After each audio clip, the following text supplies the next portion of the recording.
This lecture looks at a civilization that is going to be the conduit between the ancient Greeks and the ancient Romans, that being the Etruscans. The Etruscans are going to be a civilization that is native and immigrant to the Italian peninsula. They settle in Tuscany between the Arno and Tiber rivers, and they will influence the ancient Greeks and be influenced by them, passing on that information by way of art, by way of architecture, their religion to the Romans when they begin taking over this area. The area that they're going to settle in is going to be seen here. These rolling hills, the fertile land, and of course a very desirable area in Italy. City by city, the Etruscans will spread out until they have a trading empire in the 6th century BCE, they will control all of northern and central Italy. Seafarers that they are going to establish trading posts and will trade with people abroad, including the Greeks in their colonies to the south, such as Syracuse and Paestum, and then of course all the way to the Greek mainland. Now, given the lack of political cohesion, like the ancient Greeks, where we find that each city-state is somewhat independent, even though they speak the same language and have the same religion, we find that in areas like Arezzo, Chiusi, Tarquinia, Cerveteri, these are all going to be ruled separately by various rulers, even though they are politically aligned. The periods of Etruscan art mirror that of ancient Greek art, moving from the geometric to the orientalizing, the archaic, and finally the classical and Hellenistic. These periods are going to be influenced by their contact with the ancient Greeks to the south. There are many Greek colonies set up on the Italian peninsula and Sicily. The style, beginning here with the orientalizing style we'll talk about, is going to be heavily indebted to their contacts with not only the Greeks but also those civilizations in Asia Minor. We know that the peninsula is wealthy by way of their mining efforts, and they have many very important metals such as iron, tin, copper, and silver that they will use to trade with peoples throughout the Mediterranean. Here we have a fibula with an orientalizing set of lions on it, meaning, of course, that they are influenced by the East, hence the term Orient meaning East. A fibula is going to be a clasp for a woman's gown, seen in areas such as here on earlier Greek sculpture. Now this is an ostentatious display of wealth. Given the size of this particular fibula, it would dwarf a woman's shoulder of the day. The work is made through granulation, or fusing metal balls or tiny granules to the metal surface by pounding them together. They also are going to be pushed out from the back as they are a hammered relief, or repoussé, just like the funerary mask we discussed at supposedly Agamemnon's tomb, discovered by Schliemann. Now the form, as you see here, is going to take these granules and then fuse them together, showing us that they are great metallurgists and that they are wealthy by way of their metals that they can mine in the The technique, as well as the style and subject matter, are all Eastern. The notion of using repoussé is certainly going to be learned from their contact with the Asia Minor civilizations and the Greeks.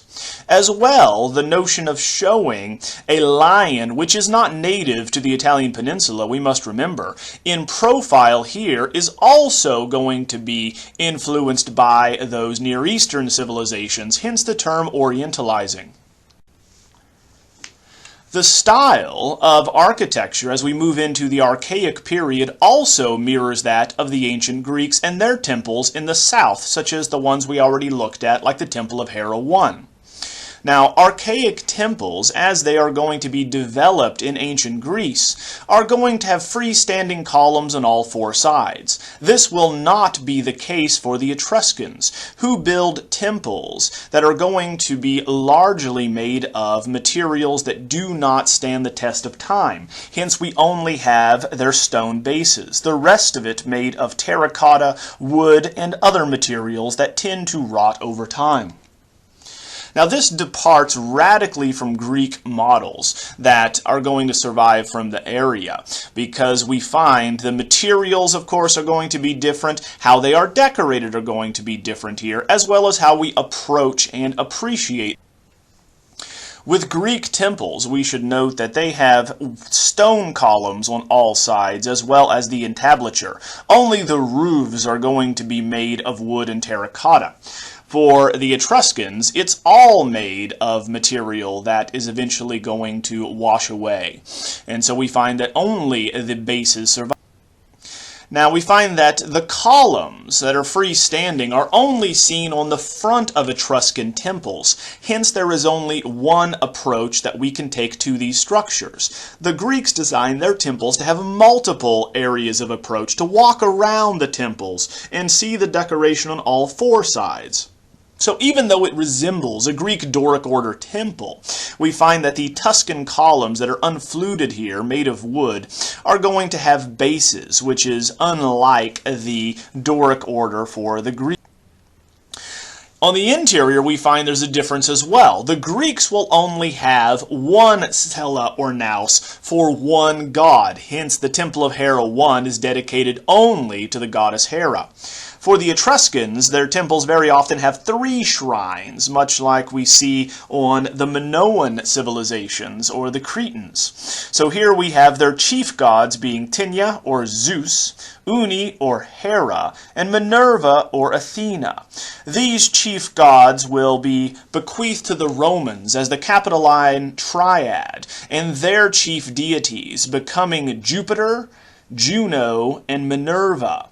Hence we see how this idea of these religious figures, this pantheon, will filter through the Etruscans and then find their way into the Roman pantheon, even how they pronounce their names. On top of the roof here, we find that the Etruscans, unlike the Greeks, do not decorate the pediment and or have reliefs around an Ionic frieze or metopes or the entablature.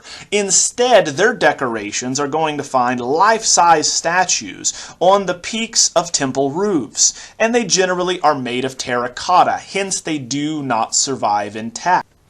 Figures such as the archaic and exuberant Apollo here, otherwise known as Apollo in the Greek and Roman traditions. We have an over life-size figure, technically, at 5 feet 11 inches tall. This is very big for an average man of the day. He exuberantly strides forward, his energy made possible and understandable to the viewer by way of the cascading folds of his drapery, his outstretched arms, his stride as he commandingly moves forward. So this is also polychromed like the ancient Greeks would have polychromed their statues, painting in many different colors to make him as lifelike as possible. Now, this is not just a statue of the god Apollo, the god of the sun. Instead, it is part of a narrative, specifically that of the labors of Heracles. Hence, the Etruscans also adopted the demigod Heracles into their pantheon.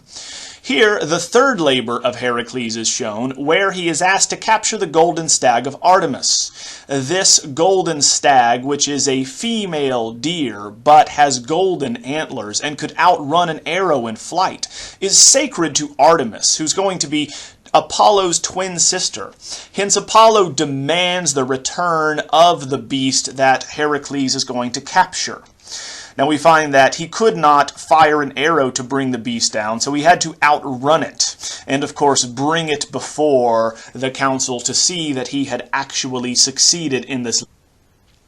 So we do not have, like in the archaic Greek statues, merely a figure that is to be understood outside of a narrative context and as a god himself. Instead, he is vigorously striding forward in motion, with arms gesticulating, hands moving if they had been intact here, which is vastly different from what's happening in ancient Greece, a very stoic and, once again, a very rigid approach to their choros at the same time. We do still see remnants of the Greek style here in the archaic smile, seen in the Etruscan work here for Apollo. The notion of having the figure very lifelike and moving, though, is central to understanding what the Etruscans will bequeath to their Roman counterpart. In one of the most famous works associated with the Etruscans, we have here the sarcophagus with reclining couple from Cerveteri in Italy, found in one of their tumuli tombs. Here we find that the sarcophagus is not intended to house the figures themselves, the people, the effigies that we see here, for the Etruscans are going to cremate their dead. It holds only their ashes. Yet the couple is still shown intact, and not only intact, but engaged in lively discussion as part of an activity, a narrative, which is central to the Etruscan civilization. They will always be doing something in the act of it. So even though we are still in the archaic era here, we find that they are acting as though we have moved into the late classical period in Greece. Now they are sitting on, reclining on, a banquet couch. We have a couple here, a husband and a wife, who are gesticulating and or talking while gesturing with their hands. The idea of not burying the dead, as the Greeks would have, as far as the plebes are concerned, departs from the Greek tradition. The Greeks also marked their grave sites with stelae and or statues like this kouros. The Etruscans, interestingly enough, will show the effigy of the deceased even though we have ashes inside. Also, we find they are disinterested, as the Greeks are, in proportion and balance, for the legs of these figures are far too small. Their hands are large, hence they are trying to emphasize the fact that this couple is engaging with something outside of themselves, talking as part of this banquet in the Now, only men dined at these symposia, often entertained by hetairai or prostitutes in the Greek culture. The Etruscans, of course, are going to celebrate the monogamous approach of marriage and will show themselves, even in the afterlife, with their wives. Note that the Greeks never show the afterlife, the underworld. It is something that is mysterious, not to be known to men who are alive. But here, not only do we see the afterlife, we also are going to be engaging with our wives and husbands in the afterlife. This is very unusual and departs greatly from the Greek understanding of death.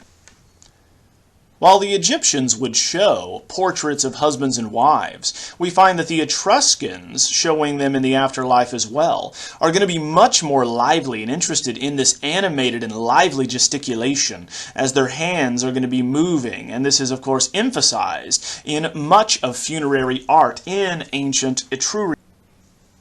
These would have been found in the types of tombs common in ancient Etruria, and those are going to be mound tombs or tumulus tombs, plural tumuli.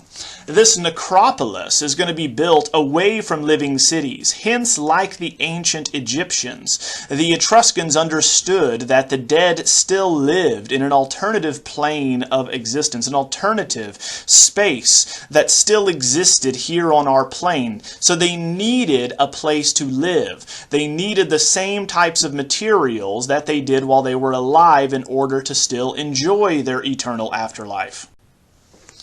Now, just like the Mycenaean Tholos tombs, these are going to be built up into mounds and have an interior space that is carved directly out of the rock, much like Middle Kingdom tombs in The tombs are carved away directly into the tufa bedrock here, or limestone, so it's a softer stone. So we find that the burial mounds are often built up on top, often exceeding 130 feet, for the function, as we would understand it, as a mausoleum for an entire family, not just for one individual, reflecting how they lived in family units with one structure. Here we have a detail of these tumuli in which you can enter the main doorway and see how dirt and earth is piled up on top of them.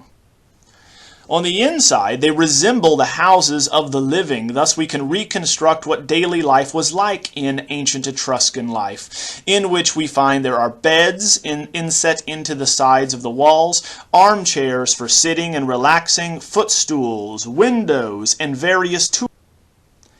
The interior space looks much like Middle Kingdom tombs in ancient Egypt. Carved directly out of the bedrock, we see the beds along the walls for this multi-family home, and then the people who would be buried here in cremation urns. Notice that the pillows are carved out of the stone, as well as reliefs on the wall, including rope and various tools, machetes, axes, jugs. Everything that these individuals would need in the afterlife is included here, painted in stucco relief. Here we have another version, a photograph showing you the polychromatic forms on the walls. An amazingly detailed rendition of what an interior space would have looked like in ancient Etruria. So this is, of course, more akin to the techniques and the purpose of Egyptian tombs, where people would actually be buried in this area, and, of course, to provide for their eternal resting place and the objects they would need in the afterlife. The Greeks only made stone shrines for gods, not their... In another one of these tombs, a very rare example of painting survives in what is called the Tomb of the Leopards. Here in Tarquinia, in another necropolis, we have a banqueting scene. The scene is going to find men and women paired off. The men in a dark ruddy color, the women in a light yellow ochre color. And unlike the Greeks, we have men and women, not just men shown. Because in the afterlife, as with the reclining couple and the sarcophagus, people will be together with their spouses. The egg held by individuals, as well as the purpose of these tombs, relates to regeneration and rebirth in the afterlife, that people will continue living, celebrating with one another, and drinking. Merriment and music will be had, and this goes all the way back to ancient Sumeria, where we find that exaggerated gestures and gesticulation is going to celebrate life rather than be a contemplation of death. Very similar to the Egyptians as well. The ancient Sumerians, if we remember, also showed themselves in the afterlife banqueting, drinking wine, listening to music as they are entertained. Hence we find the same type of celebration, that this must have been known to the ancient Etruscans by way of their trading with those in Asia Minor. In 509 BCE, we find the Romans are going to expel the last Etruscan king, Tarquinius Superbus, founding the ancient Roman Republic. In 474 BCE, further damage will befall the Etruscan Empire in that their fleet is defeated off the coast of Cumae, where the dominance of their seafaring trade ends as we see Rome rising.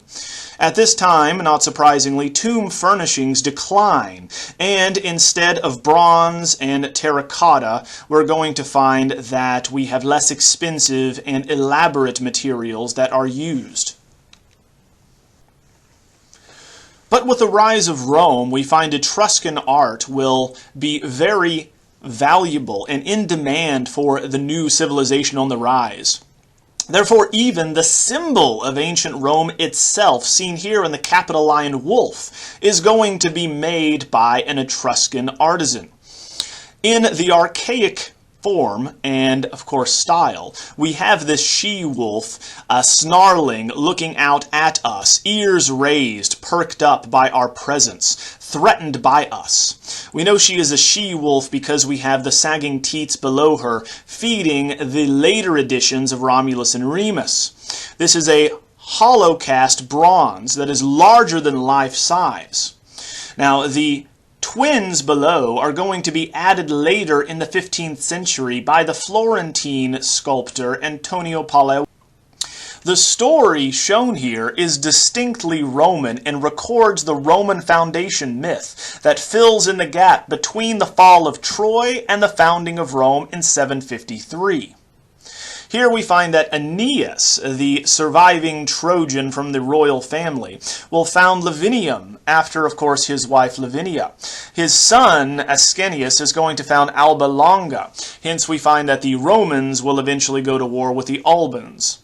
The sequence of kings after the founding of these two main cities is going to find that the 12th generation, 450 years later, Romulus and Remus will be born, who will found Rome as we know it, and name it after Romulus and Remus, importantly, are abandoned as infants by their mother Rhea Silvia because the father is the god of war, Mars, and she fears that no one will believe her and that she will be put to death given that she is a priestess. We find that later, when they grow up, after being suckled by a she-wolf in the wilderness, and that's how they survive, taking into themselves the ferocity and the fighting nature and strength of a wolf, they will eventually found Rome, and then Romulus kills his twin brother Remus, becoming the sole king in 750. Now, the statue that is desired here for this new Roman Republic, the symbol of Rome that is fiercely independent, is going to be defiant and distinctly Etruscan, which is ironic. Yet we find even today on the Capitoline Hill, the Capitoline wolf here is going to be shown. She will also be on their coins, on several areas of the city carved into the stone as a symbol of ancient Rome, tying the Romans to the god. The taut muscles and the exuberant psychic intensity can be compared to the Apullu seen earlier on the temple. Also, the wolf looks out at the viewer, of course engaging us, just as Apullu strides forward, engaging with Heracles, demanding the golden stag back for his sister. This interactive quality will only increase as the periods mirroring. That can be seen especially in the late classical Chimera of Arezzo, named for the city of Arezzo, which is another Etruscan city. We find here the story of Bellerophon and the beast that he must slay. Now, the chimera is capital C, we must add, a specific creature in ancient Greece and Greek mythology with the head of a lion, the tail of a snake, and a goat head protruding from its side. We find here that the goat's neck is wounded, hence we know that there is an implied hero present. The implied hero in this case is Bellerophon, who slays the chimera, using a lead-tipped spear that he thrusts into the beast's throat. As he breathes fire, the lead melts and he suffocates this very dangerous creature. He does so by way of riding on Pegasus. This is often going to be mistaken for the Greek hero Perseus in the myth of Medusa, but it is Bellerophon who's going to slay the chimera. The muscles are, of course, stretched over the ribcage as the beast prepares to attack, much like the earlier Capitoline wolf. We have an interactivity assumed here that the wolf and the chimera are growling, snarling at someone present. Therefore, could this have been part of a group, much like we would have had with the Gaul group, right, in Pergamon? Was there a hero standing in front with a spear? Obviously, we're in the part of the narrative where the beast is wounded, backed into a corner. The neck of the goat is bleeding. Hence, there must be some type of presence of a hero here. Or are we the hero standing in front of this beast? Have we bested it just as though we would stand over the dying Gaul? In 273 BCE, Rome succeeds in conquering the final city-states of Etruria, Veii and Cerveteri. Thus we enter the Hellenistic age of art. It is at this time that we find the Etruscans are going to retreat from their naturalistic and engaging, energetic approach to art. We find that the fall of their civilization is met with a rather somber and melancholic note, seen here in the sarcophagus of Lars Poulena. Hence, we have a life-size effigy of the deceased man in the sarcophagus. Now, however, the wife is not present. It is not joyous. He is not talking and gesticulating. Instead, he is going to lean in a recumbent pose, quietly looking out with his lips shut at the viewer. He unfurls a scroll with his life's deeds on it, telling us who he was and what he did. we find that now we are going to be focusing on transitioning to the next plane of existence, much as the Greeks understood that you would need the boatman, Charon, to move you across the river Styx into Hades. Charon, in this instance, is a spiritual guide or psychopompos. We've seen these pompoi before in earlier vase paintings, where the deceased are carried into the underworld by charons, in this case by death demons. Now, we do not see the underworld now, and it's moving into a more Greek interpretation, for these charons are going to hammer the deceased, seen here in the center, into the underworld, as other psychopompoi with wings look on to the side. The deceased presents the scroll with his life's accomplishments on it. The head, of course, is not a true portrait, for we find many similar old age heads that are more veristic, symptomatic of economic decline, but also of the new interest of the Romans, who appreciate not youthful vigor and idealism, but age as a defining necessity for. Moving to the Aule Metelle, or Arringatore, from Cortona, we have a bronze hollow cast portrait of an Etruscan who is now going to be a Roman citizen. This is a magistrate who raises his arms to address an assembly. Hence, this was mistaken for an Arringatore, or orator previously, someone speaking. Now, these are going to be experts in bronze hollow casting, the Etruscans were, and so the Romans adopt their artifice and their knowledge. With his closely cropped hair and signs of aging, as his flesh sags, the nasolabial fold cuts deep into his cheeks, his brow furrows. This is going to be appreciated by the Romans for the portrait-like or veristic quality of the work. He's also dressed in a toga, similar to Roman senators. The idea of a figure, though, engaging the space in front of him goes back to the late classical era in Greece, where figures require you to walk around them, that engage with the audience in front. In 89 BCE, ancient Rome declares an end to the social war. Roman citizenship is then conferred on all of Italy's inhabitants, as finally everyone is considered Roman. Aule here is Etruscan, hence in name only, and Etruscan art thus becomes Roman art. The face, the dress, the haircut, and the aging all are going to be symptomatic of the rise and what Rome appreciates. This lecture introduces Republican Rome following the Etruscans, a civilization on the rise that would come to dominate all of the Western world. We will look at portraiture and architecture today in this civilization that begins in the valleys centered in Rome and the Five Hills, and then spreads northward and southward, eventually conquering all of the Italian peninsula, then France, Spain, North Africa, Greece, and finally Egypt, until they would have an empire larger than even that of Alexander the Great. Now, ancient Rome is the most conspicuous ancient civilization. We still can see remnants of it throughout the modern world today, in Western Europe, all the way up to Scotland and England, to Ireland, down to North Africa and the Middle East. The temples, basilicas, and roads built by the civilization are still used to this very day. A staggering thought if we were to consider how short a lifespan our own engineering marvels are going to have. Ancient Rome is the derivation that we have for modernity, considering modern law and government, languages. We have Romance languages all deriving from Latin. Then, of course, the calendar. The calendar is important because the Romans will give us months like March, where we have the god of Mars named after it because we go to war on that month. Or August, named for the first emperor Augustus. Or January, named for the Roman god Janus, who looks forward and back at the beginning of the year. And finally, they give us modern coinage, where you will find emperors or important allegories are going to be seen in profile.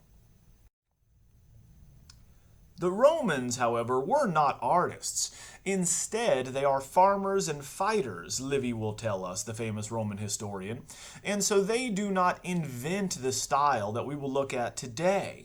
Instead, Greece invents this particular style, this nomenclature, a way of speaking and communicating visually. Rome will propagate it. But there is one more civilization to consider that is going to be significant for the Romans. For Rome is an Etruscan city and built around an Etruscan civilization. So we find that the indigenous population, who were also excellent bronze workers and artists, are going to influence Roman art. Therefore, the Greek nomenclature, sensibility, and subject will be mixed with the Etruscan interests in psychic intensity and in their beliefs that you can connect with someone in the afterlife to give us Roman art as we know it. According to tradition, Romulus, who gives his name to Rome, founded the city on April 21st, 753 BCE. At this time, Rome was an Etruscan city. Hence, we still have the Etruscan wolf standing proudly guarding over the Capitoline Hill to this very day. Unlike ancient Greece, ancient Roman periods are not divided stylistically, but instead by the political environment at the time. For the first period is going to stretch from 753 with the founding of Rome by Romulus until 509 BCE with the death of the last Etruscan king Tarquinius Superbus. The Republic that we will look at today is when we find the first great remnants of monumental architecture and large stone sculpture surviving from ancient Rome. That lasts from 509 until 27 BCE, thus the establishment of the Roman Republic until its demise with the rise of the empire.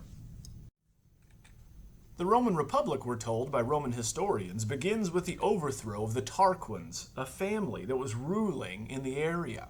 Now, with Tarquinius Superbus, the last Etruscan king overthrown in 509 BCE, we establish a constitutional government that will be very important for the newly created American colonies and the United States of America when they come to make their government.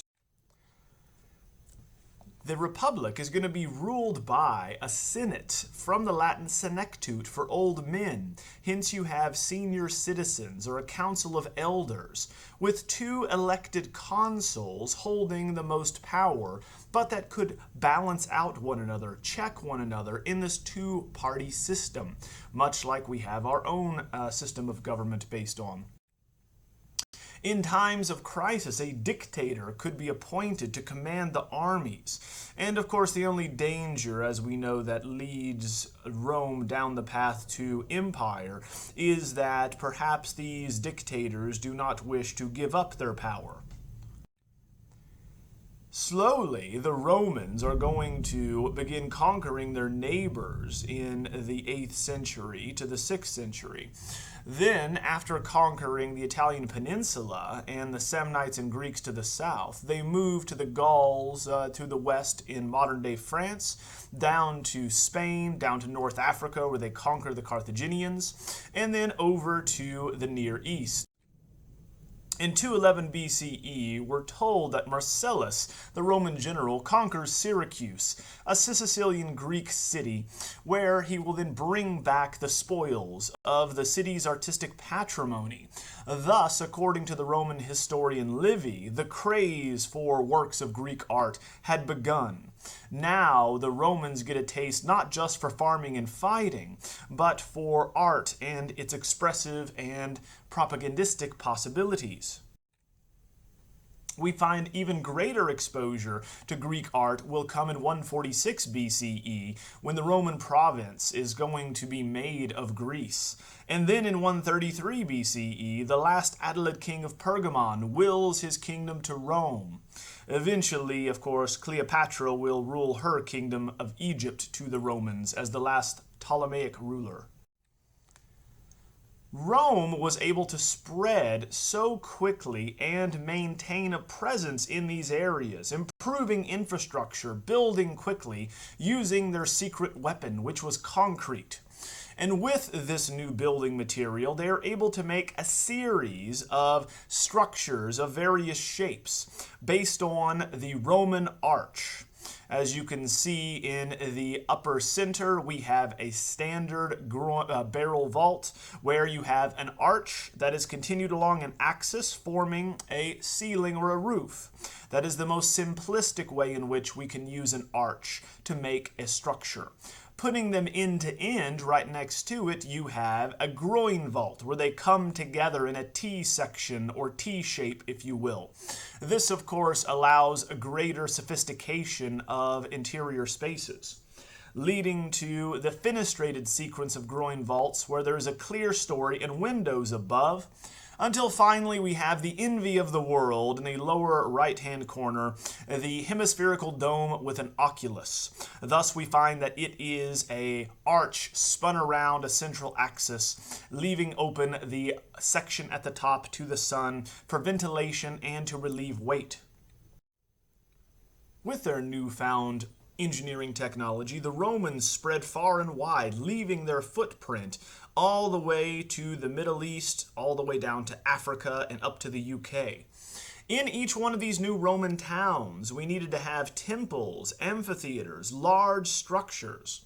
But their temples would not look like their predecessors in the civilizations that came before them, such as the Greek or the Etruscan. Instead, Roman temples are defined by eclecticism, or taking from a variety of sources to create something new. Specifically, they take Greek and Etruscan temples and combine them. Here we have the Temple of Portunus, or the Temple of Fortuna Virilis, whereby we have a temple dedicated to the Roman god of harbors. Very important for the Roman civilization, for they actually had concrete that would set underwater, allowing them to expand harbors. And this, of course, gets goods and services around the Mediterranean much more rapidly. Not only is it better for commerce, but you can ship men and materiel, weapons, and soldiers much more quickly from one side of the world to the next. So you need the god of harbors on your side. The structure here is made primarily of tufa and travertine as far as the materials are concerned that survive. Originally, we must imagine that it would have been faced very brightly with stucco that would imitate marble in this revetment technique that the Romans will adopt to save money and materiel. We find that they will make objects and materials look more expensive than they actually are. Tufa and travertine are very cheap sandstone materials. Now the temple is going to have one interior space or cella. However, it differs from the earlier Greek temples in that there is one approach, one set of steps, and only one set of freestanding columns at the front. This would remind one of Etruscan temples, where we have a similar bi-columnar design in the front, whereas the rest are attached and or missing, moving around to the back. While the approach is going to be derived from the Etruscans, the interior space of having one cella for one cult statue is distinctly Greek. However, they also are going to depart from the Greek model as well. For we find this is not a peripteral temple as in the Greeks, such as the Parthenon and their understanding, which has freestanding columns on all four sides, as you see here in the plan on the left. Instead, Romans are going to use pseudo-peripteral models, or temples, whereby the columns are going to not be freestanding all the way around, and only generally at the front of the structure do we see them as such.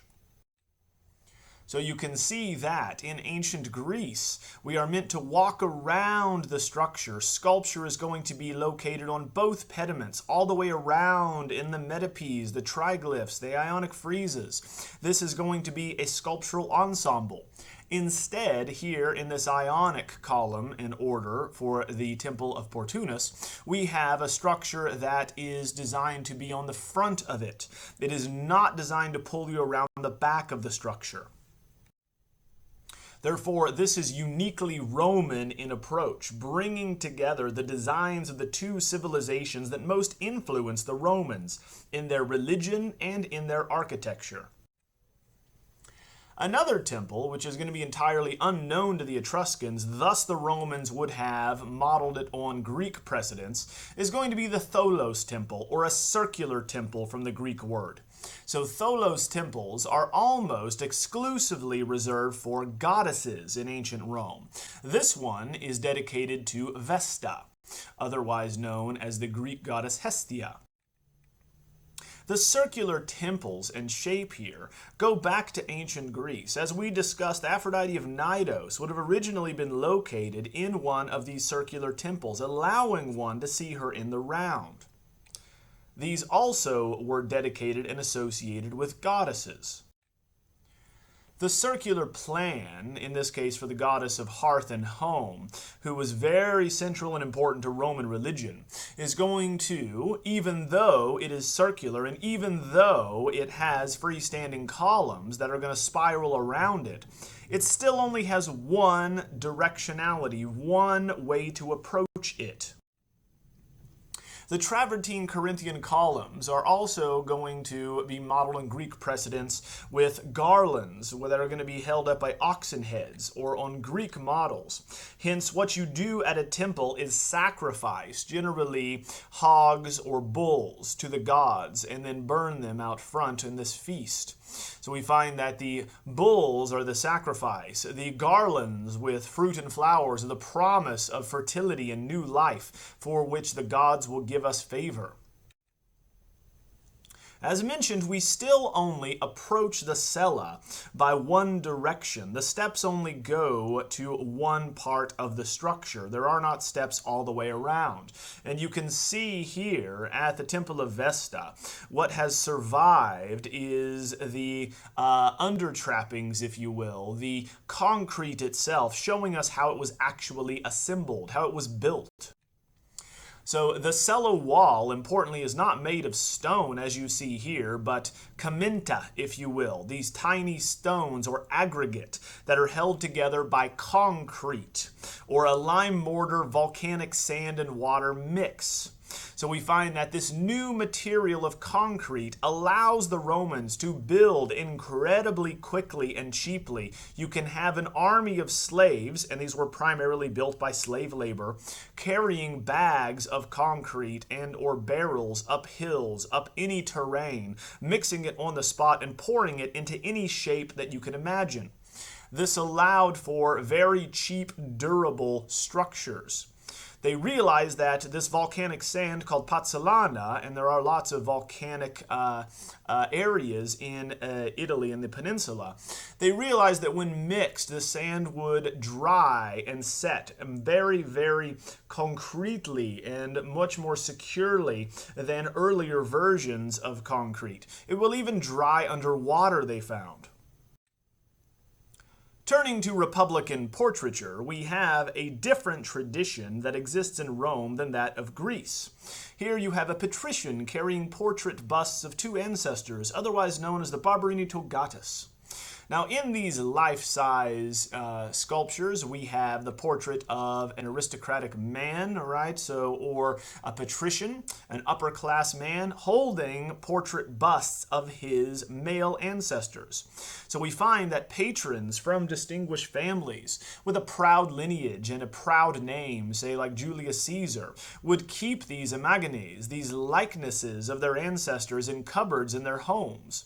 They were used by patricians to point to and highlight their elevated position, to celebrate their position in society, but also as a direct conduit to their dead relatives, to pray to talk to for advice, to influence events here in the present.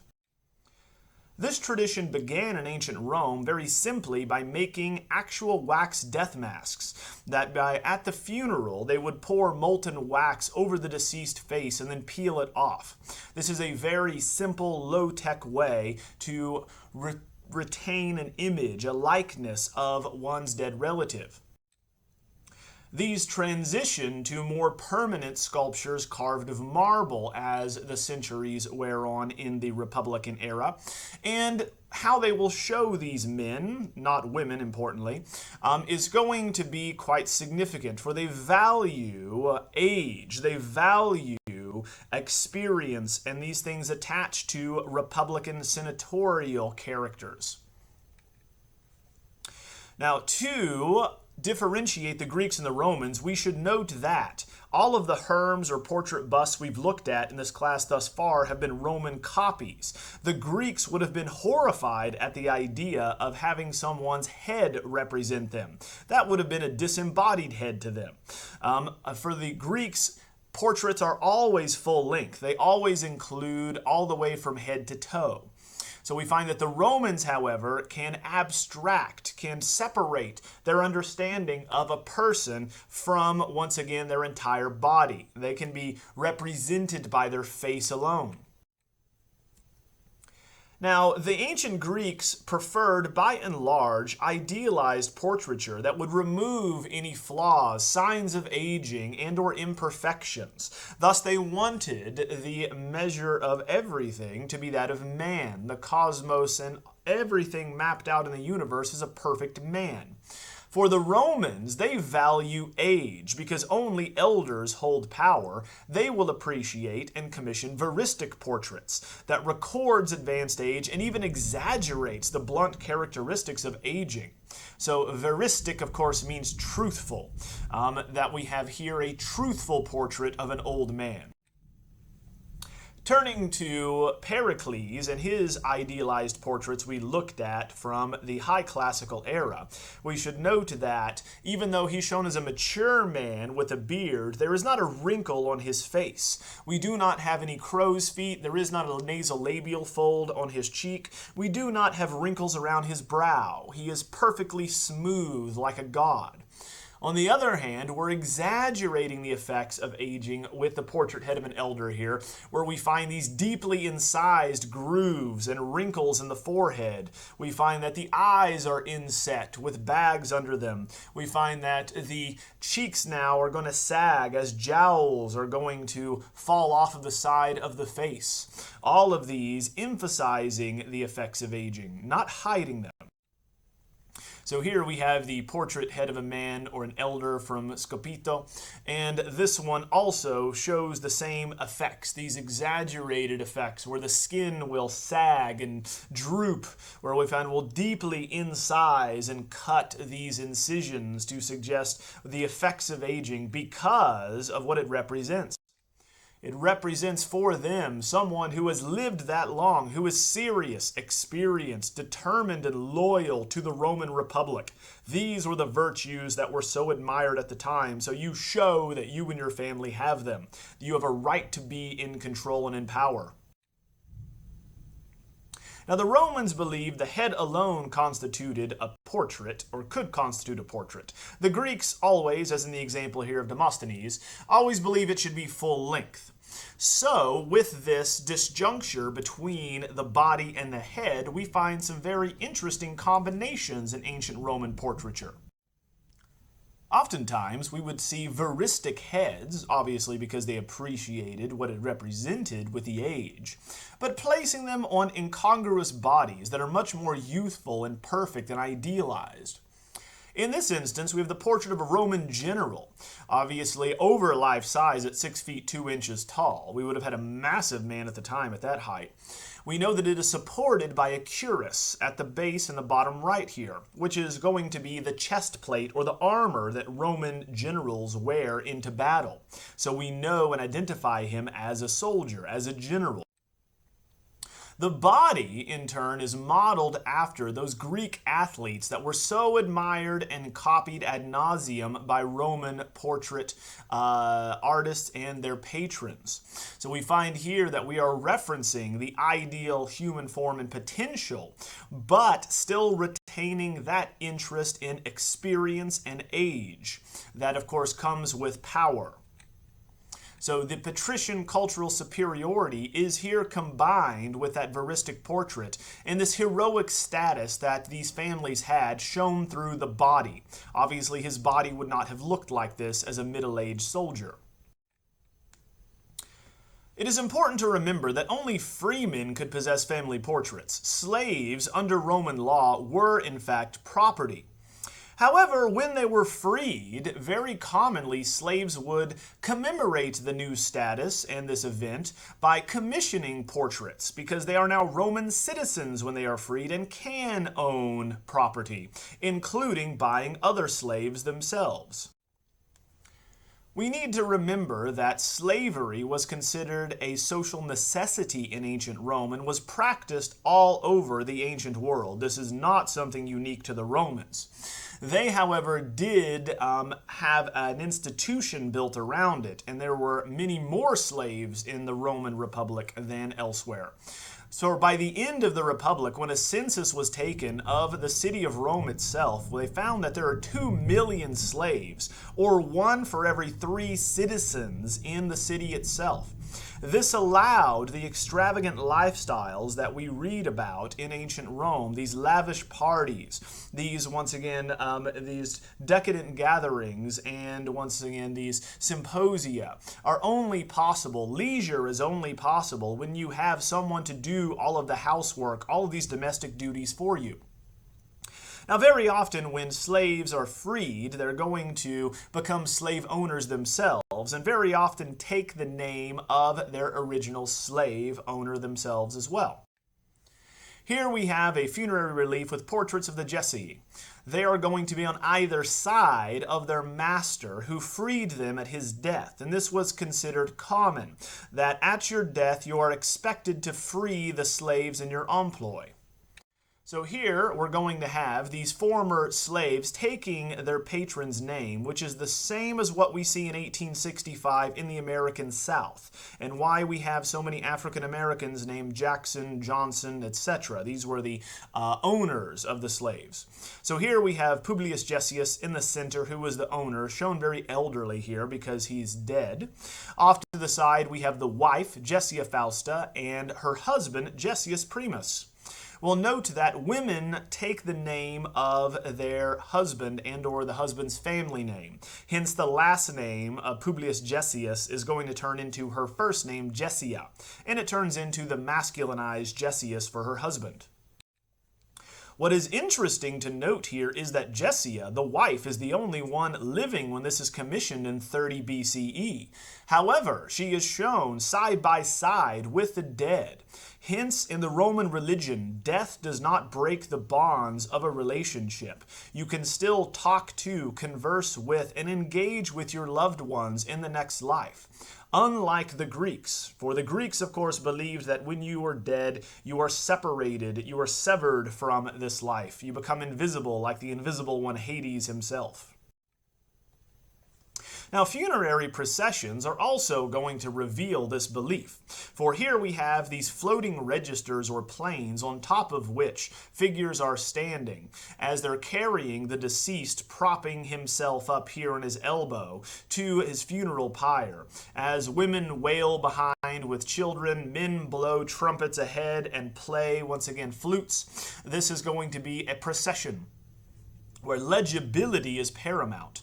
We would not be able to see all of these people if they were overlapping one another, but in order to make them visible, we put them on these floating ground planes so we can see them in the back, where the women in the upper left-hand corner cry and wail, and the men in the front playing 2 different types of instruments are going to be seen on top of one another. Now, the deceased reclining on this sarcophagus that we have up here, this funeral pyre, is going to remind us, importantly, of the Etruscan religion, where one did not die, but continued actively gesticulating and engaging with others in death. So we find that for the Romans, death is not the end, but is just a transition. This, of course, allows us to still contact them and be influenced by them in the next life. The floating ground plane, importantly, is also going to be taken from early Greek art, and so this plebeian approach to art will resurface at the end of the Roman Empire. So we'll return to this at the very end. Finally, turning to coinage and numismatic portraits, we have here the denarius with the portrait of Julius Caesar. The denarius is going to be a unit of measure for a Roman coin, the most common variety, in fact. Here we find that Julius Caesar is bold enough to replace portraits of gods that were the convention on coins with his own visage, with his own effigy. He is shown in the Republican tradition, in this veristic tradition, with an aging face, a receding hairline, all of those elements that would have a respected senator and would relate to them and their characteristics. This is coined shortly before his assassination, when he's going to acquire the title of Dictator Perpetuo, or Dictator for Life. Hence, he was seen as a threat to republican democracy and virtues in ancient republican Rome, so he was assassinated by Brutus, among other conspirators. The Romans would place images of the dead, say past rulers, consuls, or important figures like Romulus on coins, but never living people. Therefore, this violates republican propriety. It is inappropriate to do. And so we find this is going to foretell what Roman emperors will do to mold public opinion. They will put their faces on coins and spread it throughout the empire, often with deeds or allegories on the back, showing us how we should understand them and interpret them. Now in March 44 BCE, we have the Ides of March. That's followed by a civil war where Julius Caesar will be assassinated. And this leads us from the old Roman Republic to the rise of the new Roman Empire, with the grandnephew of Caesar taking over as the first emperor. This lecture continues with ancient Rome, looking at the time capsule that is preserved in Pompeii and Herculaneum, where we find we can reconstruct life in the late Republic and early Empire. The cities of Pompeii and Herculaneum are going to be at the base of Mount Vesuvius in the Bay of Naples in the Tyrrhenian Sea. These cities will be perfectly preserved thanks to the volcanic ash and debris that was spewed into the air, preserving for us a Roman city in all of its various facets. On August 24th, 79 Common Era, we have an account, thanks to the Roman historian Pliny the Elder, of what happened when Mount Vesuvius erupted, the first recorded event in the West of volcanology.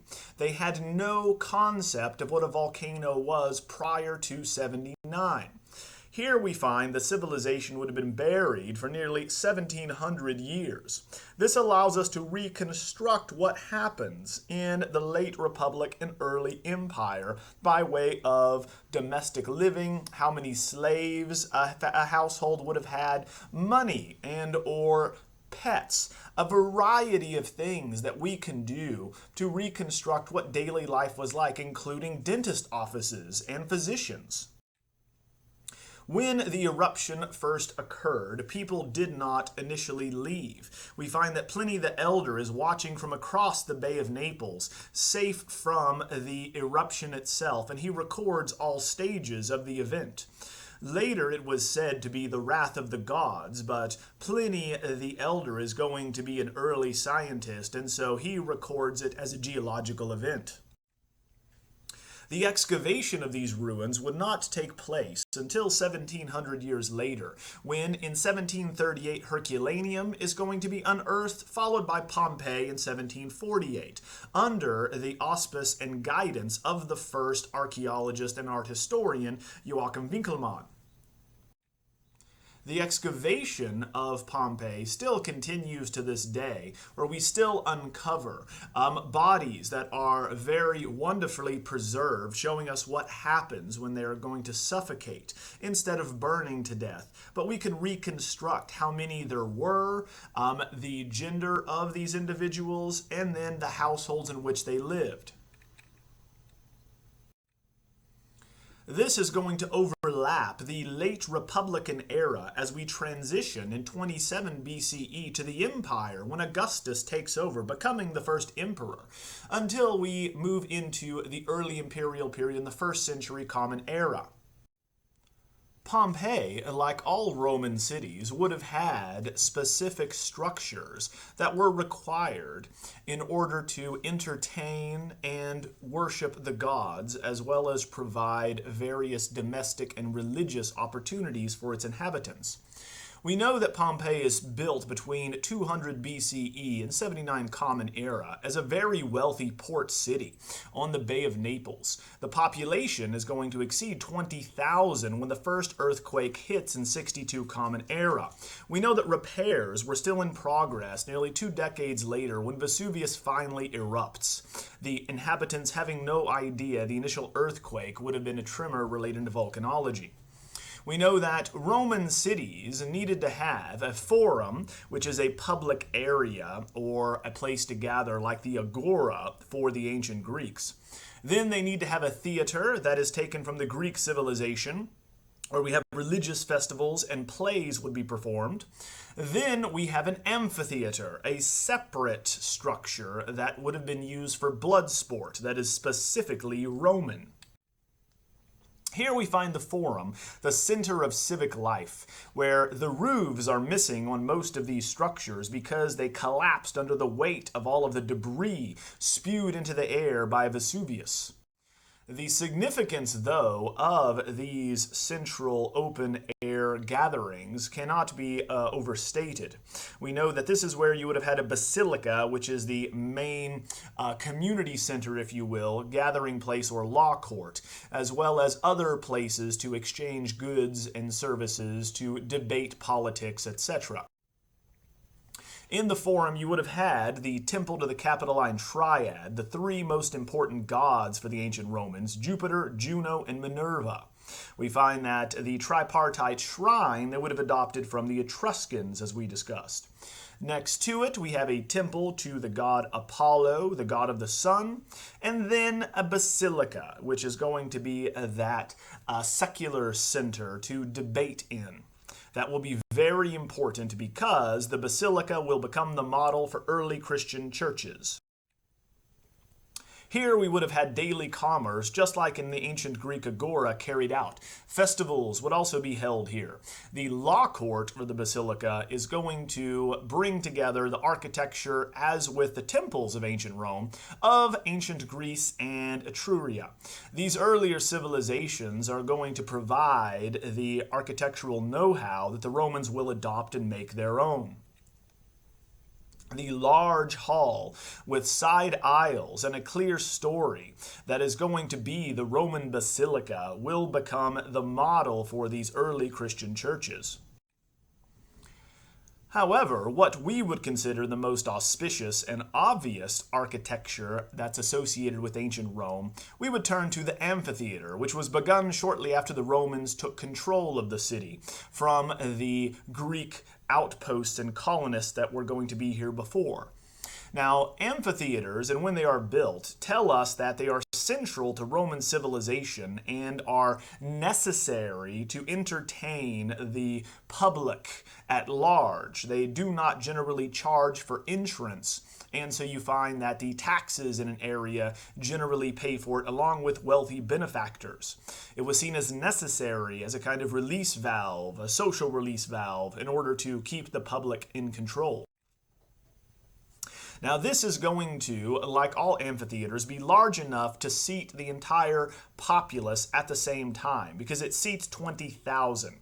Obviously, 20,000 people are not going to abandon their daily lives and or festivals, activities, and mercantile activities to go to an amphitheater. So this is more than enough room for everyone in the city at any given time. Now, just as with the Colosseum in Rome, amphitheaters are going to be seated by rank.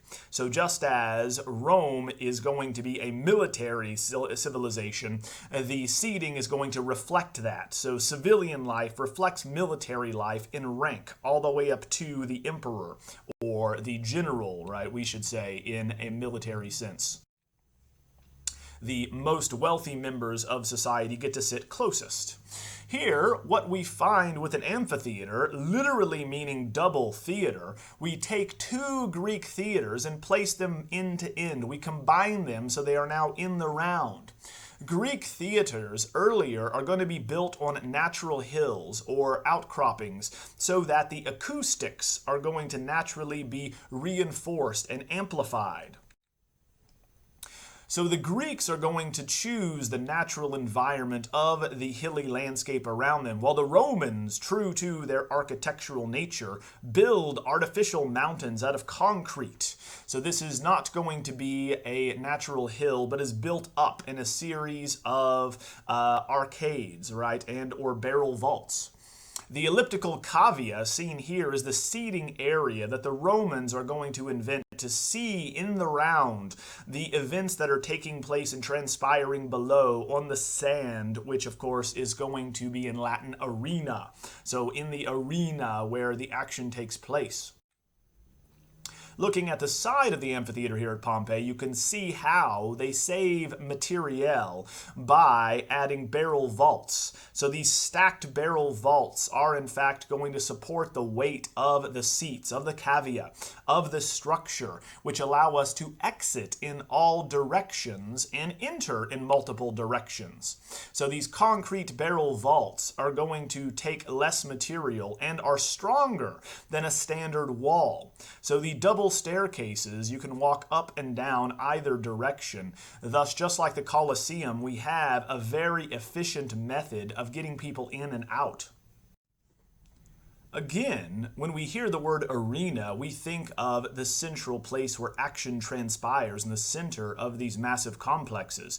But in fact, arena is Latin for sand, which was used to soak up the blood as it's going to be spilled on the arena floor. It cleans it up nicely. So we know this is for blood sport, not the type of high-minded intellectual or emotional plays that would have been read in Greek theaters.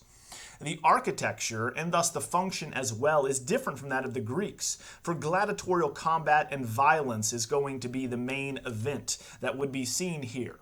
However, just because people were dying on the arena floor does not mean that the visitors, that the audience need to be uncomfortable. There is a velarium shown here in the brawl in the Pompeii Amphitheater fresco in one of the houses in Pompeii.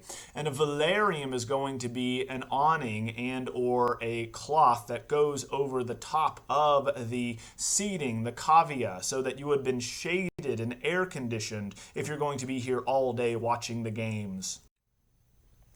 The preferred and most popular event in amphitheaters certainly is gladiatorial combat, and they are going to be held up of the rock stars of their day in mosaics and images all around Pompeii. We have love letters and inscriptions on the walls of women writing to these men, and of course they're going to be right next door as far as their barracks, living there, training. But contrary to popular belief, they did not fight to the death every time. Only when one fought poorly and or was undertrained would they die. And they are, of course, also not the only event you would see in an amphitheater. They have everything from executions to plays to men fighting wild animals, and we'll return to this later when we look at the Colosseum. Turning to domestic architecture, we have an example of surviving in Pompeii, what freed slaves can actually accomplish, showing how different the notion of slavery is in ancient Rome to that of, say, 19th century America, because it was not based on one's ethnicity, creed, or otherwise. Instead, anyone could be sold into slavery. In fact, you can sell yourself into slavery. When freed, of course, you can work your way up the social ladder until you can afford a very large villa, such as the Vettii house we'll look at now. So the House of the Vettii is going to have a standard design for Roman domestic architecture with gardens, with a peristyle set of columns, with a dining room, with bedrooms, a home office. So just to show you, you enter in the lower section here, moving into the interior space. And in fact, Roman domestic architecture is designed to look inward. So we have an atrium, a reception area, next to it several small cubicula or bedrooms where people will sleep if they're going to come over for a celebration or a feast in the dining room, the triclinium. Now we know that business is going to be conducted on the premises, so we not only entertain people in the dining room, the triclinium, we also do business with them in the home office or tablinum. So the tablinum we tabulate obviously in here, but in the very center we have a garden and a peristyle of columns that show us we are going to be looking inward to turn our focus away from the hustle and bustle of the outside world. The front half, in fact, of Roman domestic structures or villas resembles Etruscan domiciles in the beds as they are laid out as soon as you enter, an open section where you gather at an atrium, and then further dining areas where you can relax further in. The Greek peristyle garden is added to this, where in Greek villas we would have an open air or, once again, a hypaethral section of the structure that opens up, where you can grow, once again, a garden in the center of your home. This bringing together, again, the notion of Roman eclecticism or Greek and Etruscan architecture brought together here. Here we're looking into the fauces in this atrium, and you can see the garden beyond. This is owned by the Vettii, who are freedmen who were once slaves. They became merchants. So before, in Rome especially, only patricians could afford a villa this size. But in the provinces, in these areas, out in the sections away from Rome proper, they can afford a larger, sprawling manor. And the idea is, again, to block the outside world, block the exterior, to add a type of sanctuary and an appeal that is interior focused here. So in images of ancient Rome, we see people lounging around the central garden, this lush green oasis in the middle of a bustling city, where we must remember there is not plumbing and or sewage lines, and so we find that there's raw sewage in the streets. It is filthy outside. Dead animals line the streets, right? So we find that the interior is a sanctuary for those that can afford it. Here we have a rare example that we would not find in larger cities, because in Rome we do not have the space for these gardens. Even the wealthiest members of society would have been restricted to the size, given that Rome has over 1 million people by the turn of the millennium. Instead, Romans are going to live in apartment buildings like this, and just as people today, where most humans on Earth are going to live in high-rise apartment structures, instead of sprawling estates or manors with only a few people occupying them. In these apartment buildings, the lower sections, just as in large cities today, would be dedicated to shops. So you would have fast food, you would have leather workers and tanners, butchers and bakers, and then you would live on the upper stories. The wealth in Pompeii extends beyond merely the architecture, but the decoration also shows us how much money this series of merchants had.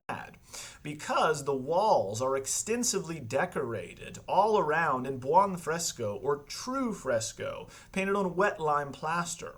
And in the short amount of time that we have here in Pompeii, we see a rapid stylistic development with 4 Pompeian styles, first identified by August Mau. Here in the 4th style, we have a combination of all 3 previous styles, which leads to a crowded and confused scene. But we see the illusionistic inventions that the ancient Romans will come up with to suggest space beyond the surface of a wall. This is the so-called Ixion room in the Triclinium P, or dining room of the House of the Vettii we just looked at. This is painted towards the very end of and in the last decade before Pompeii would be buried by Vesuvius. This shows us the Roman penchant for eclecticism and quickly changing tastes, or as we would say, keeping up with the Joneses. To show that you have money, you need to decorate and or update your interior as often as possible. So this shows us the last of these 4 styles. Off to the side, we have the image for which the room is named for, Ixion.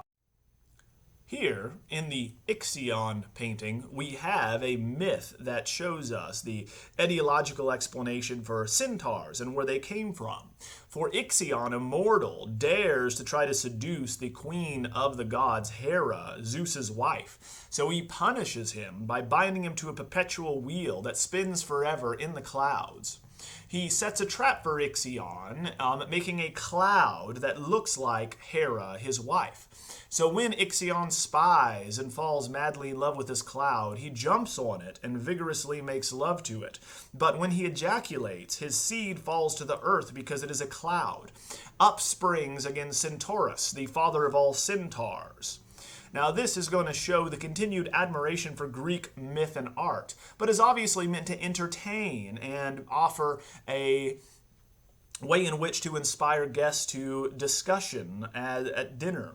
This is not entirely religious. But we have all of the trappings here for naturalistic or representational art. As the figures are all located in one space, they cast consistent shadows, and we can locate them in space based on their placement within the picture plane. This interest in illusionism began earlier in the 2nd style, where we find the best surviving example in sets of frescoes in the Villa of Mysteries, whereby from 80 to 15 BCE, we develop a 3-dimensional world that projects in a very shallow space beyond the wall itself. Here we have an initiation chamber for the mysteries relating to the cult of Dionysus, which was a woman-only cult in ancient Greece and Rome. So popular among women, they would initiate new women in this room, emulating Ariadne, the daughter of King Minos, who marries Dionysus, much as Saint Catherine would marry Christ in the Christian tradition. So we find that these initiates become the wife of Dionysus. The Maenads, as you see them here, and that would have been in this initiation ritual, are worshippers of Dionysus, and they are women. For this is an Eastern mystery cult where they would get together, drink until they are going to be intoxicated, rip apart raw animal flesh and eat it, and dance. We should note here that all the mortal figures are female on this shallow stage-like space that runs around the length of the room on this small ledge.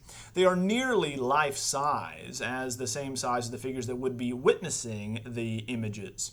The backdrop, we find, are going to be panels that imitate marble, which is the first Pompeian style.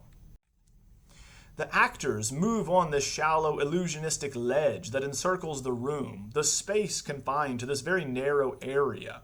And as you see in the mask being held up by the boy here in the center of this image, this is inspired by theatrical backdrops and decoration that would place actors on the stage. The actions are connected across the walls, thus we understand this initiate being whipped, right, on the right-hand side, connects in space to the figure doing the whipping.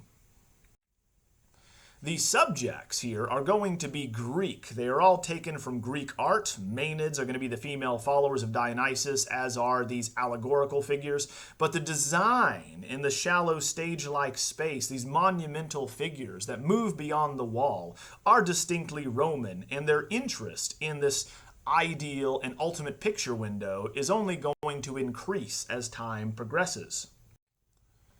Here, in another example of the second style wall painting, we have a cubiculum in the villa of Publius Faunius Sinister. Here, this is going to be reconstructed, though, in the Metropolitan Museum of Art in New York. Now, the bedrooms, or cubiculum, are going to be only for sleeping, so they would not have the furniture we would understand today, like dressers, bureaus, or otherwise. Instead, they would have had walls decorated to entertain the person as they fell asleep or when they were getting dressed in the morning, and then a bed. The beds are going to prop up the sleeper, for until getting past the early modern era, it was believed that, in fact, you would suffocate or drown if you laid down flat at night while sleeping. The mature second style here develops from that shallow stage-like space we just looked at and moves beyond the wall, opening it up to a series of landscapes and cityscapes in new techniques of spatial construction. Here, this wall painting is understood as a picture window or a pane of glass behind which an infinite space is going to be located, but we must construct it to suggest a convincing space. Now, we're expanding beyond that shallow stage-like space we looked at in the Villa of Mysteries, and this is going to be central to the Renaissance understanding of painting and the development later on of linear perspective. Here we have instead intuitive perspective in ancient Rome developed by Roman painters and artists, whereby it appears as though parallel lines, which can be seen in cities, are going to converge at a distance. We note, however, if we lay this perspective grid over the scene, that in fact they do not converge all in the same spot, but they offer a convincing suggestion of space. Again, just like we would see in our own cities, that it appears as though parallel lines converge or come together. This is most easy to see in cityscapes. It does not work as well in landscapes. And again is inspired by theatrical decoration, for we see the masks again decorating this cityscape above the image of this goddess in the upper right-hand corner. The Greeks, however, introduced a shallow spatial recession, but as we noted, it's always coming out towards us, not moving into the scene. The Romans were the ones who developed these deep vistas, moving into and beyond the surface, drawing our attention into it, not out into our space. Thus, they develop a pseudo-mathematical way to suggest that, as seen here. Moving beyond the mathematical approach, we have Livia, the wife of Augustus, where at her villa at Livia at Prima Porta here, we have decoration for her private palace retreat, and an ultimate picture window that opens up in all four sides of this room. In it, we find there is a continuous wraparound view where a small parapet separates us from a shallow space, and then, moving beyond, a lush garden with fruit and birds moving off into an infinite distance. This is going to be using atmospheric perspective and or suggesting space by way of detail and color and saturation. Here we find that the trees, the lush fruit trees and gardens beyond, would offer a peaceful respite from the hustle and bustle of Rome. So you find that the emperor and empress retreat here periodically, much like presidents in the US would go to Camp David, for instance. Now, in atmospheric perspective, we're going to be suggesting depth, not by the recession of straight lines and or their apparent conversion at a distance, but instead it operates on the principle that close up we can see details in objects, whereas at a distance they begin to blur. As well, the color is going to be much more clear and in a local palette close to us, and will appear to desaturate at a distance, eventually turning into the same color as the sky. The idea of having a wraparound gardenscape or landscape is not new, and goes back to the Minoans, who in their frescoes would show undulating and very fantastical landscapes in their own villas that were also preserved by a volcanic eruption on Arringatore on Terra. We must also note that, along with landscapes, cityscapes, and other mythological scenes, the Romans also appreciate still lifes, which are going to be paintings of inanimate objects, such as fruit seen here in the House of the Stags at Cervi. Now we have fruit on two ledges, so we're still suggesting the illusionistic progression of space that stair steps up and back. One of the fruit here has actually had a bite taken out of it, revealing the pit in the center, whereas the transparent vase with water in it also suggests the distortive qualities of glass, as we see the leaf behind it moving as it's going to be changed by way of looking through this lens. Now, everyday domestic objects seen here, like green peaches, a glass with water, and otherwise, are not only meant to be interpreted as just fruit. For in fact, throughout the history of art, fruit and still lifes are appreciated not only for the mimetic prowess of the artist and the ability to recreate something that looks real, but are generally symbolic, relating to fertility. So we find that fruit will almost always represent new life, fecundity, and fertility, the production of children, but also that it represents our own humanity, in that we are going to be cut. We grow old and die as fruit is when cut from the vine. So it's a reminder of death, or a memento mori as well, popular throughout all of history. We also find, interestingly, in these homes in Pompeii, couples portraits that carry on that tradition we discussed going back to Etruscan examples. Here we have a wife on the left and her husband on the right, showing us how educated they are, as she holds a stylus and writing tablet to, of course, take notes in and or write letters. He holds a scroll, showing us that he also is literate. And we find that we are recording their status by including these objects. In fact, education is going to be a marker of status, for slaves are going to be illiterate generally, and the lower class cannot afford to learn how to read and write. So this couple obviously is interested in communicating that to the visitors to their villa. We find that looking out and connecting with the viewer, we also have this understanding that the husband and wife are going to be joined together in life and death, as the earlier paintings we looked at. And we find that the husband, importantly, shown as tan and ruddy, looks out and connects with the viewer, as is appropriate. His role in society is public, to go out and be the face of the family in public, in the forum and other areas. The wife, however, looks outside the frame, averting her gaze from our eyes as she looks off to the left. We do not see what she's looking at. It is not part of what we see here. Instead, we're looking at a status that is shown of these two individuals